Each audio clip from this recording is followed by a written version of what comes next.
नमस्कार विद्यार्थी मित्रों। आज हम बहुत दिनों के बाद मिल रहे हैं। मैं आपकी शिक्षिका मिसेस शेरॉन परेरा आपका इस क्लास में स्वागत करती हूँ। आपको मालूम है कि इस कोरोना के जैसी महामारी की वजह से हम आपस में नहीं मिल रहे, लेकिन हम लोग अपनी शिक्षा को रोक तो नहीं सकते। इसलिए हम लोग इस टेक्नोलॉजी के द्वारा अपनी शिक्षा प्राप्त करेंगे।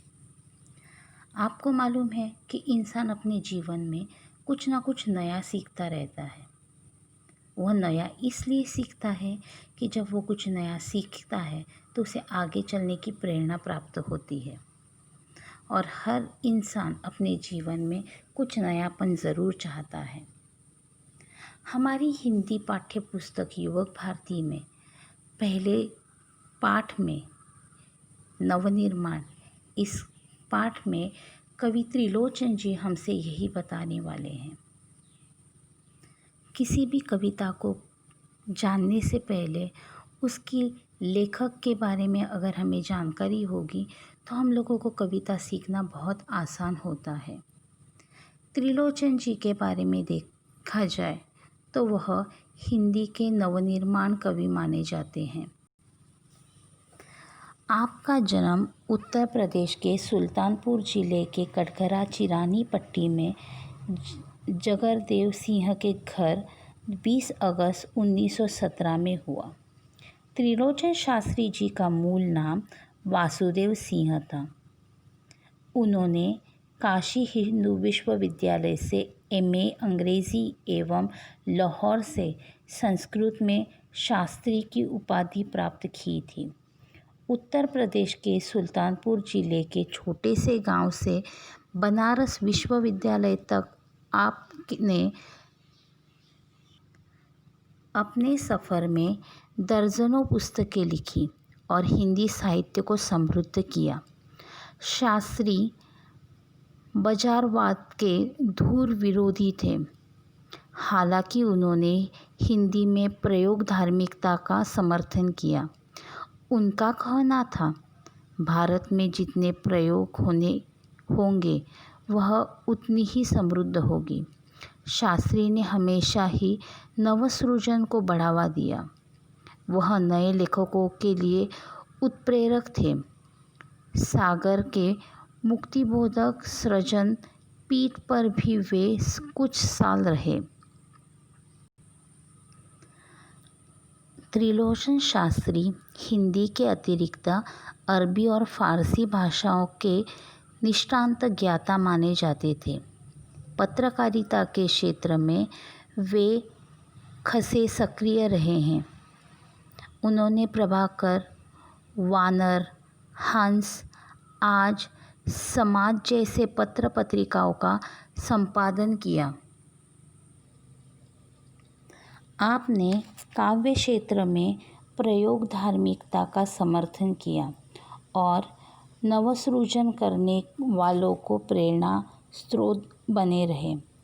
आपका साहित्य भारत के ग्राम समाज के उस वर्ग को संबोधित करता है जो वर्षों से दबा कुचला हुआ है।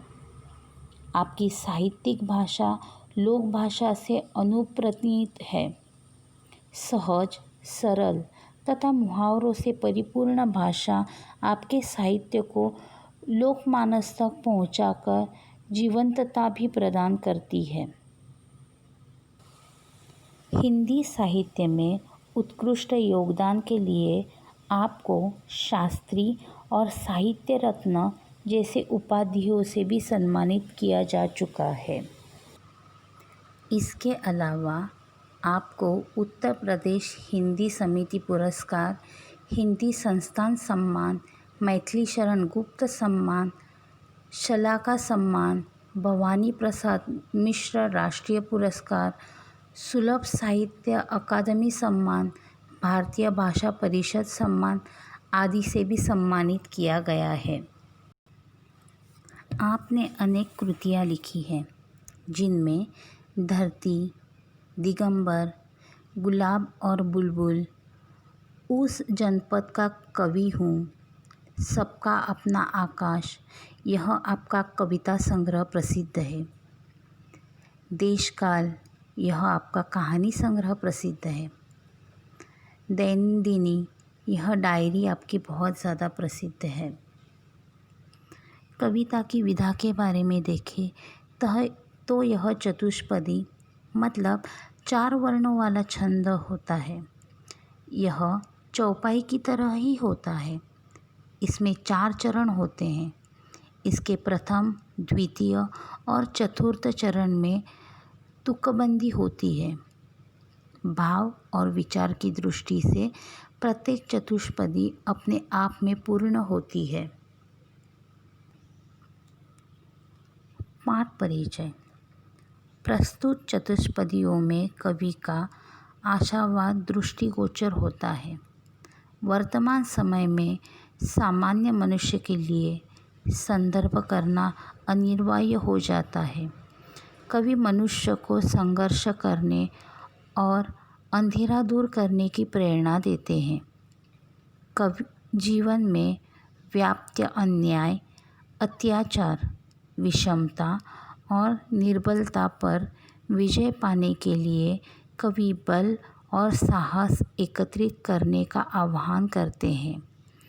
न्याय के लिए बल का प्रयोग करना समाज के उत्थान के लिए श्रेयस्कर होता है। इस सत्य से भी कवि अवगत करते हैं। कवि का मानना है कि समाज में समानता, स्वतंत्रता तथा मानवता को स्थापित करना हमारे जीवन का उद्देश्य होना चाहिए। अभी मैं आपके सामने नवनिर्माण कविता को पढ़ रही हूँ। मैं प्रथम 2 पद पढ़ रही हूँ और उसे बाद में स्पष्ट करके आगे के पदों की तरफ हम लोग जाएंगे। तुमने विश्वास दिया है मुझको, मन का उच्छ्वास दिया है मुझको। त्रिलोचन जी का मानना है कि मनुष्य के जीवन में किसी का विश्वास प्राप्त करना बहुत महत्वपूर्ण होता है, क्योंकि अगर हमारे ऊपर कोई विश्वास रखता है तो हम लोग बड़े से बड़ा काम आसानी से कर सकते हैं। लेकिन अगर उसी विश्वास में कुछ खोट आ गई तो हम लोग कोई भी काम करने के लिए असमर्थ रहते हैं। मैं इस भूमि पर संभालूंगा, तुमको आकाश दिया है मुझको। कवि कहते हैं कि तुमने मुझे जो विश्वास और प्रेरणा दी है वह मेरे लिए बहुत महत्वपूर्ण है। इन्हें देकर तुमने मुझे असीम संसार दे दिया है। मतलब मुझे आपने पूरा संसार दे दिया है। क्यों? क्योंकि विश्वास और प्रेरणा बहुत बड़ी चीज़ होती है। पर मैं इन्हें इस तरह संभाल कर अपने पास रखूँगा कि मैं आकाश में न उड़ूँ और मेरे पाँव हमेशा ज़मीन पे रहे। अर्थात मुझे अपनी मर्यादा का हमेशा ध्यान रहे। बहुत सारे बड़े बड़े लोग अपने आप को कुछ इस प्रकार समझते हैं कि वह कभी कभी यह भूल जाते हैं कि मुझे मेरे जीवन में दूसरों के लिए कुछ तो महान कार्य करना है। कभी कभी हम लोग दूसरों को प्रेरणा देने की वजह छोड़कर हम उन्हें हमेशा निराश करते रहते हैं। हम जब छोटे बच्चे रहते हैं, हमारे माँ बाप हमेशा हमें आगे चलने की प्रेरणा देते हैं और उसी प्रेरणा की वजह से हम लोग अपने जीवन में हमेशा आगे बढ़ने के लिए तैयार रहते हैं। इस प्रथम चतुष्पदी में कवि ने हमें विश्वास की तरफ ध्यान और प्रेरणा की तरफ अपना ध्यान खींचा है। उनका मानना है कि अगर जीवन में विश्वास और प्रेरणा रहे तो हम लोग बहुत कुछ अपने जीवन में संपन्न कर सकते हैं। अभी दूसरी चतुष्पदी की तरफ जाते हैं। सूत्र यह तोड़ नहीं सकते हैं, तोड़कर जोड़ नहीं सकते हैं। व्योम में जाए, कहीं भी उड़ जाए, भूमि को छोड़ नहीं सकते हैं। कवि मनुष्य को बता रहे हैं कि अगर आपके पास कितनी भी संपत्ति हो, आप कितने भी बड़े हो, आसमान में कितनी भी ऊंचाई तक उड़ सकते हो या और किसी जगह पर ऊंचाई तक रह सकते हो, लेकिन हमें हमेशा एक बात ध्यान में रखनी है कि कोई भी इंसान कितना भी बड़ा हो, कितना भी ऊंच हो, लेकिन एक बार उसे धरती पर तो आना ही पड़ता है। और इसीलिए कवि बता रहे हैं कि हमें हमेशा एक बात ध्यान रखनी चाहिए कि कुछ भी हो जाए, हमें अपनी धरती को कभी भी नहीं छोड़ना चाहिए। मतलब हमें हमेशा यह बात ध्यान रखनी चाहिए कि हमारे पैर हमेशा ज़मीन पर ही रहे। फिर हम लोग कितने भी बड़े हो, कितने भी महान हो, लेकिन हमें हमेशा अपने आप को सामान्य सरल रखना ज़रूरी है। आगे कवि यह भी कहते हैं, हमें हमेशा सत्य को किसी से छुपाना नहीं चाहिए, क्योंकि आप कितना भी छुपाने की कोशिश करें, सत्य हमेशा सामने ही आता है। फिर वो सत्य लोगों के सामने आने के लिए भले ही थोड़ा ज़्यादा समय लगे, लेकिन वह सत्य हमेशा कभी भी सामने आता ही है। और इसलिए हमें अपने सत्य से कभी भागना नहीं चाहिए। जो है वह अगर हम लोग पहले ही स्पष्ट करेंगे तो हमारे ऊपर का विश्वास हमेशा बढ़ता जाएगा। और इसलिए अपने विश्वास को आगे बढ़ाने के लिए या अपने विश्वास को मजबूत करने के लिए हमेशा सत्य को ही अपने साथ रखना ज़रूरी है। भले ही कुछ जगह पर सत्य कटु रहता है, लेकिन अगर आप लोग सत्य के साथ रहेंगे तो अपने जीवन में आने वाली सफलता है, भले थोड़ी देर से मिलेगी, लेकिन जब आपको वो सफलता मिलेगी तो उसका आनंद बहुत ज़्यादा रहता है। अभी हम तीसरी चतुष्पदी की तरफ जाते हैं। कवि कहते हैं, सत्य है राह में अंधेरा है, रोक देने के लिए घेरा है, काम भी और तुम करोगे क्या, बढ़ चलो सामने अंधेरा है। इस चतुष्पदी के द्वारा कवि हमें बताना चाहते हैं कि हमारा जीवन जो है वो संघर्ष से भरा हुआ है। हमारे जीवन में बहुत सारे अंधेरे होते हैं और उस अंधेरे की राह पर हमें चलना पड़ता है। जब हम मेहनत करते, संघर्ष करते, कष्ट लेते हैं, कोई भी चीज़ को पाने के लिए प्रयत्न करते हैं, तभी हम अपने जीवन में आगे पहुंच सकते हैं। किसी भी व्यक्ति को अपने जीवन में ऊंचाई तक पहुंचने के लिए अनेक कठिनाइयों का, कष्टों का सामना करना पड़ता है। जब हम संघर्ष करते हैं तो उस संघर्ष के द्वारा हमारे सामने बड़े बड़े रास्ते खुल जाते हैं। और हमेशा एक बात हमें ध्यान रखनी है कि जीवन में सफलता पाने का जो रास्ता है वो बहुत कठिन होता है। अगर हमें जीवन में सफलता पानी है तो हमें कठिनाइयों का सामना ज़रूर करना पड़ता। और जब तक हम लोग कठिनाइयों का सामना नहीं करते, हम लोग अपने जीवन में कुछ नहीं कर पाते।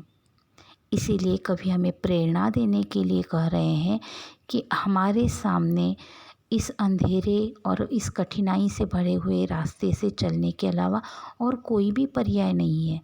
और जब हम उस पर्याय को अपना कर अपना रास्ता प्राप्त करके चलने की कोशिश करते हैं तो यह होता है कि हम अपने संघर्ष से डटकर उसका सामना करते हैं और बाद में हमें ज़रूर सफलता प्राप्त होती है।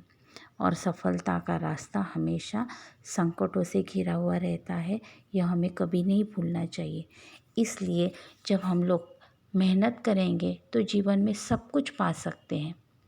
आज के इस दौर में हम लोग पढ़ने के लिए मेहनत कर रहे हैं। क्यों? हम लोग टेक्नोलॉजी का इस्तेमाल कर रहे हैं कि जिस टेक्नोलॉजी की तरफ भागदौड़ करते समय हम लोग यह सोचते हैं कि हमें किस प्रकार सफलता प्राप्त हो, और उस सफलता को प्राप्त करने के लिए हम लोग अलग अलग पर्यायों का सामना करते हैं। हम लोग अलग अलग तरीके से पढ़ने की कोशिश करते हैं, ज्ञान प्राप्त करने के लिए झपट रहे हैं और इसी झपटाई में हमें अपनी सफलता ज़रूर मिलेगी। इसलिए बच्चों, हमेशा कोशिश करो कि आप लोग अपने जीवन में कुछ चीज़ों को कभी नहीं भूलोगे। जैसे कि हम दूसरों के ऊपर विश्वास रखते हैं, हमारे ऊपर कोई तो विश्वास रखता है।